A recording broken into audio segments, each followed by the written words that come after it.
Hey, everybody. I am so excited to get to share this interview with you today.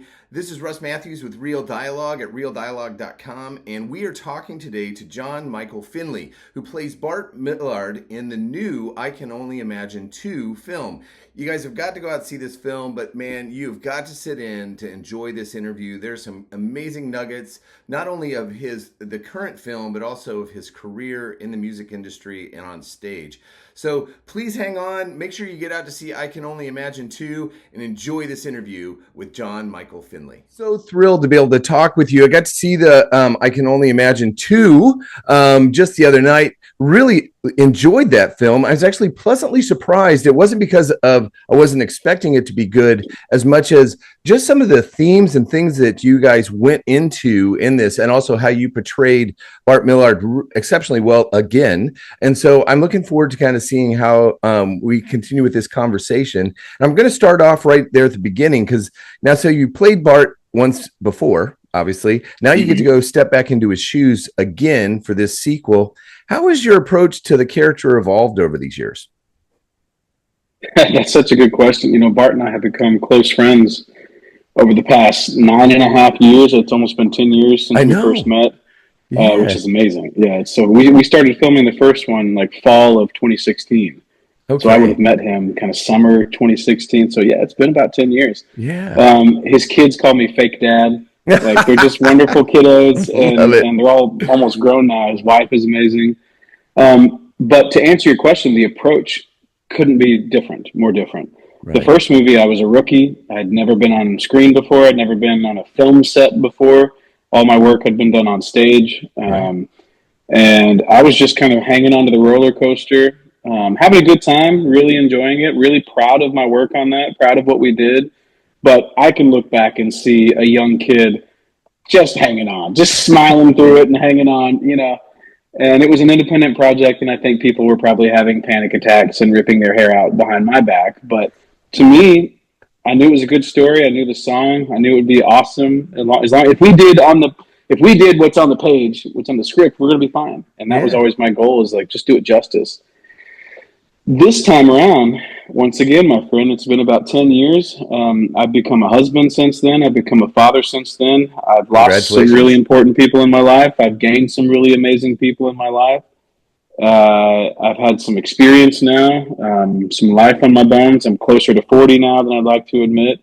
So for me, it may as well have been 30 years. Right. And I really feel like that's what we brought to this project. Now we see Bart in the role of fatherhood. Right. And he's got teenage children, and he's struggling, man. He's struggling with a lot. And so it was an awesome, awesome challenge that I accepted with a ferocious appetite, for sure. Right. I loved it. Well, because you really do. You get into some, much deeper topics, obviously, because he's grown, you've grown. You're talking about family, faith, identity after success. I mean, you think about it, getting such the success at the beginning of his career and then taking that on. Was there a moment in your own life when you connected unexpectedly with one of the themes that kind of came through this film? Yeah, more than I can really say. So I'll give you one example. I was a young kid looking to escape my past, looking to escape my hometown. Sure. I've said before that, escaping past trauma is incredible rocket fuel. It's an incredible boost, even though it's somewhat of a negative thing. Chasing a dream is incredible rocket fuel. And I had both going for me, like Bart did. He's outrunning his past and he's chasing a dream. That's incredible rocket fuel for a young man. And I had the same thing going for me. And I didn't really think too much about what happens after I cross the finish line. What happens if I'm reaching, what's the old phrase? Like, what would a dog do if it caught the car? Right. It probably wouldn't even know what to do with itself. Exactly. And so I found myself, I had dreams to be on Broadway. And I remember telling my dad, telling some teachers, some friends, I said, I know I can do it. I know I can. But it might take me till I'm 50, till I'm 60, till I'm 70, but I know I can do it. And that was kind of the plan. I'm going to spend my life chasing this dream. And then at 26, it happened. Right. And I found myself living in New York City. My wife and I moved in together. I'm making more money than I probably had ever made in my entire life, working on a Broadway show, a dream show, dream role.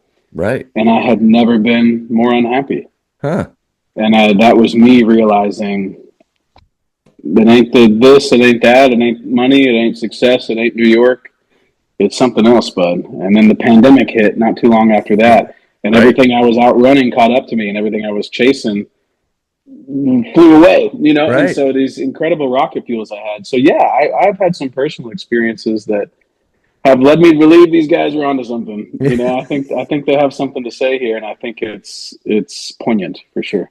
They do. I think it was that was kind of one of the unexpected elements of a sequel to a very personal story in the first one, to kind of come around to delivering such an amazing story about family, about challenges of success and all of that really, I think really stood out and really made this a great film.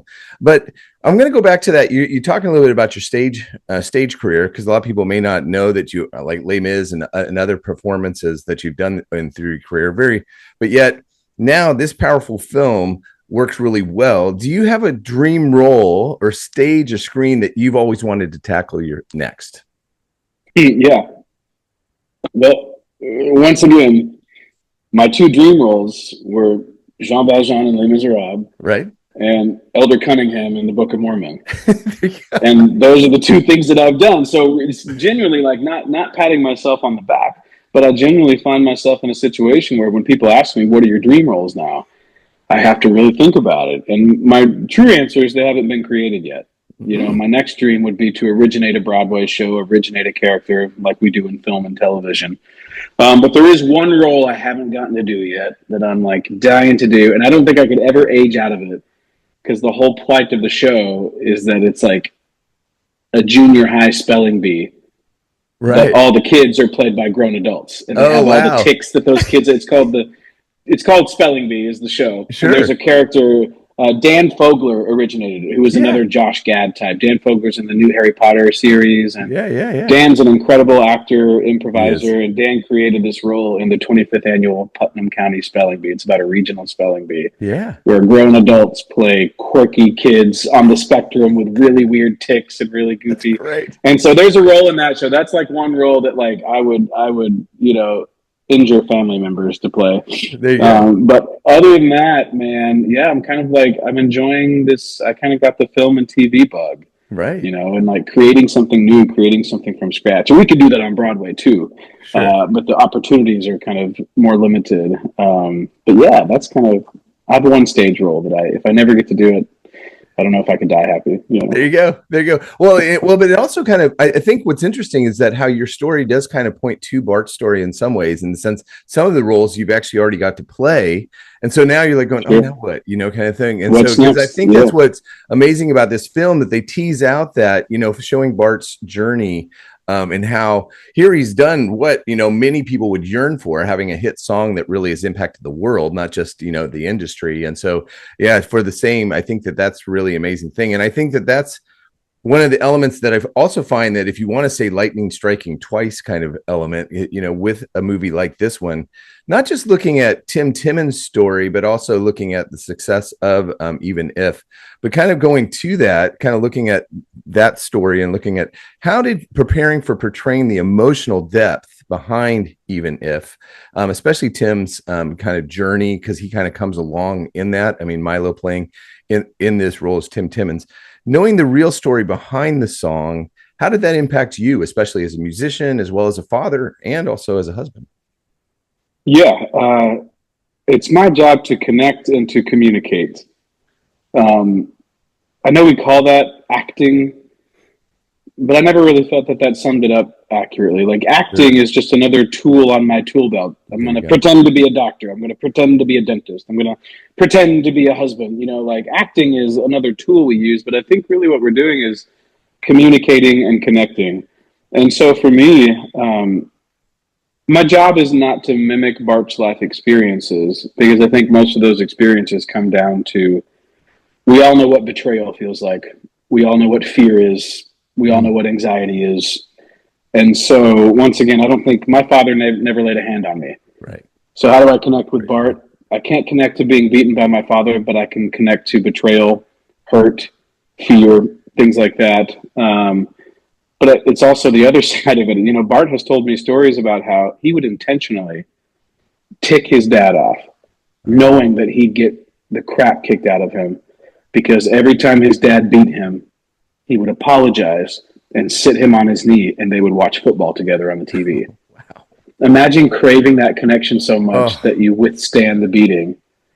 So it's complicated. It's convoluted. I don't know what that feels like, but I understand what complicated feelings are. I understand what that, right. What do we call that, where your captor, you start empathizing with your captor, Stockholm syndrome? Yeah, Stockholm syndrome. Or something like that. Yeah. And so, yeah, I think it's incredibly complicated. So my job is to talk with Bart, study Bart. But to answer your question, in my personal life was in a tough place when they called me about doing this project. So much so that I kind of told Andy, I didn't say I don't want to do it. I said, hey, man, I don't know if I can do it. I'm messy right now. I'm ugly right now. I'm raw right now. I'm vulnerable. And of course, Andy was like, well, bring it to the table. And I'm thinking, no, you don't understand. Like, you're going to get me and you're not going to get me at my best. I'm going to be irritable and I'm going to be maybe a little off the handle. And really what he said was, they entrusted me to bring that and to use that. And so it didn't take much for me. I was kind of in the place that Bart is actually in, where he doesn't really know how to be a father. He doesn't really know how to be a husband. He's struggling with his career. He's struggling with faith. To your earlier point, you can't enjoy success if your nest is not okay, your home. Yeah. If things between you and your spouse aren't good, you will never enjoy the money. You will never enjoy the booze, the drugs, the whatever it is. You'll never enjoy touring. And so Bart has taught me that, like, I need to get my home right first. There you go. If things between my wife and I, my son and I, my nest, if the house isn't cleaned, ready to go, proverbially and in real life, then it's hard to enjoy everything else. So I think really what I've learned is, like, build your home, build your foundation, build your nest so that you can enjoy those very rare moments where you get to do a movie or walk a red carpet or, things like that. So I'm working on my nest. I'm working on my home. Love it. That's the quote of the day, man. I'm taking that one away from myself too. So thanks so much for sharing that with me. Well, we've come to the end of our time. I guess probably the thing I'd love to hear from you is Australia is waiting for this to hit. I know it's already hit in America, but what would you tell Australian audiences right now why they should come out and see I Can Only Imagine 2? I think it's such a beautiful ensemble piece. I mean, I get to be Bart Millard. That's fun. Number one on the call sheet, always a blast.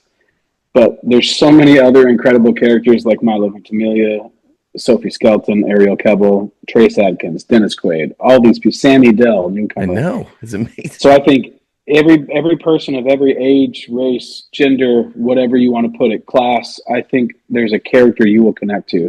And as you mentioned earlier, we cover so much ground.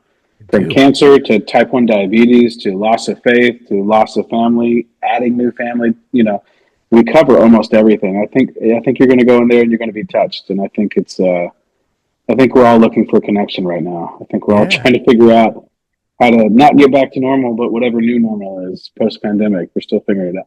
Fantastic. Well, thanks so much for your time. I know the Real Dialogue crowd just really loves the original, and I can't wait to share the new one with them. So thanks for being here with me today. I wish we could talk more, but it's really been great talking to you today, John. And I look forward to seeing if you end up in Spelling Bee in the future. Heck yeah, I hope so. All right, well, buddy. I appreciate you having me, and I appreciate all the support. And thank you to everyone listening for supporting these types of projects. Fantastic. Thanks.